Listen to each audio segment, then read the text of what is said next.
Well, how about this? The day after the Dallas Cowboys fell to 2-4 on the season, and there has been plenty of criticism about the coaching staff, particularly on the defensive side of the ball. We've got this from Jane Slater, who has been embedded with the Cowboys on behalf of NFL Network. And she says Cowboys players initially bought into keeping things internal. Now, as they sit 2-4, the discontent is leaking out. On the coaching staff, quote, totally unprepared. They don't teach. They don't have any sense of adjusting on the fly. Whoa. End quote. Another, quote, they just aren't good at their jobs. End quote. Well, tell us what you think, anonymous player who won't put your name to it. Look, I'm always. Yeah. And not always. I can't say I've always been this way. I've been in this 19 years as of November 1 with PFT. There was a time when we would traffic in anonymous opinion because it can be interesting. It can be controversial. It can gather clicks. But ultimately, I don't know how reliable any of it is. Anonymous fact makes the journalism world go round. I don't want to turn this into a journalism lecture, but, people leaking facts without attaching their name to it, Watergate never happens if you don't have that. Leaking opinion without attaching your name is a tougher one to sell. Yeah. Because I don't know who the guys are. That's right. You got to tell me who. If it's Ezekiel Elliott that feels this way, it's one thing. Right. If it's Ben DiNucci, the backup quarterback, who will probably never play a meaningful down in his entire NFL career, if it's him, I really don't care. Yeah. What if it's the defensive tackle who's not playing good and he's like getting benched, right? And he's just mad. Like, you're right. You don't. Right. That's the issue. Or somebody who got chewed out yesterday morning in the film room for having a horrible game against the Cardinals. He got chewed out. Yeah. And as soon as he's done, he picks up his phone and he starts texting these quotes. That I need to know more to understand whether or not to give them any credibility or any credence. But it is interesting. It is. I mean, we're talking about it half hour into the show. Yeah. So there is, I don't want to say value, but there's a certain extent of rubbernecking that goes on when you think maybe there's a car crash over there on the other side of the road. Yeah, well, I mean, definitely. First off, I mean, I think there already was a car crash on the side of the road when you talk about the Dallas Cowboys. I mean, now it's like it's burning on fire, and we're all stopping, and we're like, whoa, look at all these police lights, and it's on fire. Like, what the hell's going on? Yeah, it's been a disaster. First off, Jane Slater, I went to college with her. She's awesome. She's connected down there. So anything she's reporting, I mean, yeah, she's being told by players down there. I certainly don't want to discredit anything she's saying or doing because I can promise you she's on top of her game and what's being said there. But you're right. There's always discrepancies and things like that when you hear opinions and, yeah, the team's doing bad. But regardless, it's just not a good look altogether. When the play on the field looks that way, there's this mismanagement of coaching situations. There's been turnovers on the field. There's been blown coverages and mistakes on the defensive side of the ball. Just when you hear this, it just, adds fuel to the fire. And you're right. We don't know how true it is, but it's just a little alarming when you're talking about a team that's, I think, showing signs of dysfunction or maybe not being prepared or whatever you want to say to some of those quotes on the field on Sundays. And, when you hear things like this, sometimes it'll just help people maybe think the perception is real or, oh, that's why they're not playing well. They're not prepared, all those things. So it's not a good look for McCarthy or the Cowboys. There's another element to this that I find fascinating. Yeah. Because you typically will have that tension in a football organization between the people responsible for getting the most out of the talent and the people responsible for finding and acquiring the talent. So, is it that the coaching staff isn't properly developing and utilizing and coaching the talent that is there, that is competent, that is capable of winning? Or is it that the people who are responsible for getting the players aren't doing a very good job, and even Vince Lombardi, Don Shula, Chuck Noll, and Bill Belichick all on the same staff couldn't do anything with it? That happens from time to time. It happens with losing teams. What makes it more interesting here, ownership are the people who acquire the players. Right. And so look, I don't want to go too far inside baseball, but I'm not the sports league that set up my own in-house media conglomerate that embeds reporters with these teams to cover these teams while being paid by the league. And the network is partially owned by the Cowboys. I just can't help but wonder, at one level, are the Cowboys okay with this getting out because it takes some of the heat off of Jerry Jones?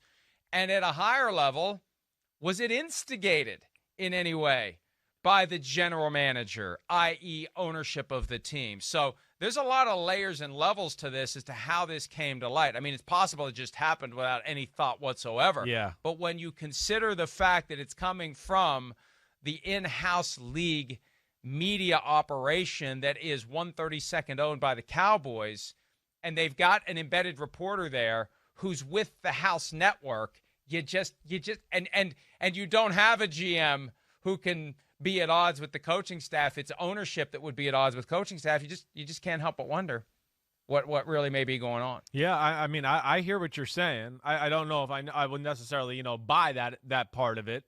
Not to say that hasn't happened before in the history of the NFL or anything like that, but, the Jones ultimately are responsible for this coaching staff. And that's their first issue. So I don't think they'd want to throw more, flames or fan to the flames here as far as, throw more fans to the flames. More, is that what you don't said? want another fan on the flame. That thing will go crazy. Don't throw more fans to the flame. They're because very it'll flammable. really burn out of control. I think I might have stumbled out of something there. I like that. But yeah, I think with that, people were already questioning McCarthy hire and some of this stuff. So I don't think the Jones family would want that out. I think the bigger thing here is, again, it's the defensive coordinator and the defense itself, right? That doesn't mesh. The coach and what he coaches, the players and who he has, they don't schematically fit together. One was for a different defense, now they're playing another defense. That doesn't work. That you can certainly blame on the Jones family, no doubt about it. But it hasn't looked good. We've seen, like we've talked about, some bad management of the games by McCarthy. They seem bewildered on the field at points where they're confused and everything like that.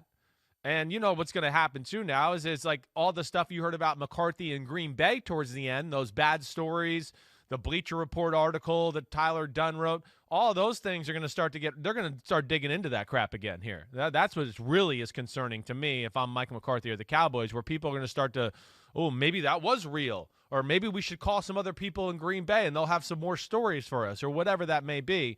And I think that's what's going to be annoying for Dallas going forward. Let's hear from Mike McCarthy, who addressed the report yesterday in a session with media members. Well, I mean, first off, I haven't been part of any of those type of discussions. I think, like a lot of things, when you hit a part of your season or any challenge where there is negativity out there, where it comes from and who it comes from. I mean, that's something that I've never chased, but I think you do have to recognize it. And I just really go back to my first meeting with the football team. I've always stated this to every team that I've coached. I think it's important to handle things as men. I mean, if you do have something to say publicly that is of most importance, I think it's important to say it to the individual, particularly in a group dynamic setting. And I agree with that. I mean, it does give us content, and it does make for some interesting discussion, but you prefer that people deal with these issues directly. And I think the litmus test is the folks who are willing to bring it up internally and have that conversation. Those are the ones who deserve the credence, and the ones who are going to run to media and provide an anonymous quote, not attach their name to it, will assume it's the disgruntled second-string defensive lineman who got chewed out in film study that morning. It really isn't something that needs to be taken seriously. But the problem is it's out there. It came up at his press conference, and it's now something that people will be watching because, as you said, Chris, the fumes of that linger from the latter days of McCarthy's tenure with the Green Bay Packers. Yeah, and, I feel for him. It's a really tough spot. He took over a team with really high expectations.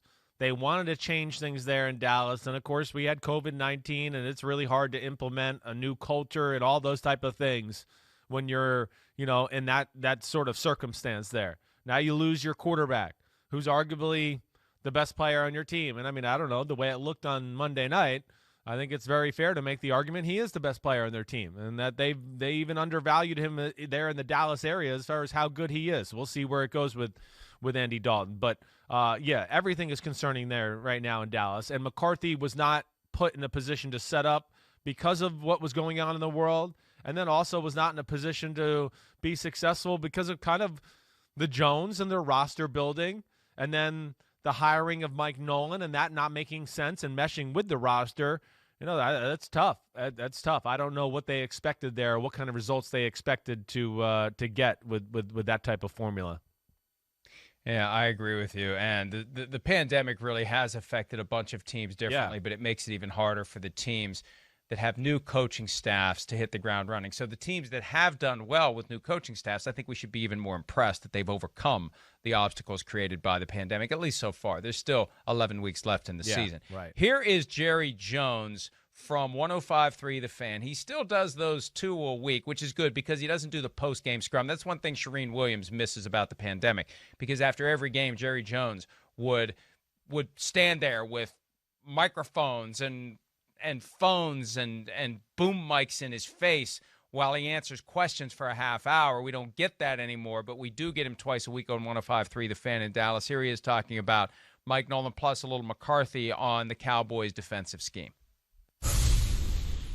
I liked the way that we came out last night defensively, and I thought that we had a good plan for the skills of Murray and what the Cardinals presented us. I'll be very candid, these aren't excuses, but we're sitting here talking about him early. His defense has had a very difficult time with field positions where we've gotten the ball early.